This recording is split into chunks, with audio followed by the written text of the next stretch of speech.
Higit 20,000 naman po na oportunidad sa trabaho po ang naitala ng Public Employment Service Officer PESO ng Orbistondo noong 2025. Ayon po yan sa ulat na inilahad po ng unang flag raising ceremony ng LGU Orbistondo para sa taong 2026. Ayon sa PESO, umabot po sa 20,427 na job vacancies ang nakalap mula po sa tatlong quarter job fair noong nakaraang taon.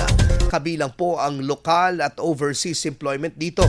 Bukod dito, 827 po na lokal na trabaho ang direktang naibigay sa pamamagitan po ng job posting at job solicitation activities ng tanggapan. Iniulat din na may kabuang 1,118 na kliyente ang natulungan po ng PESO mula Enero hanggang Disyembre ng nakaraang taon.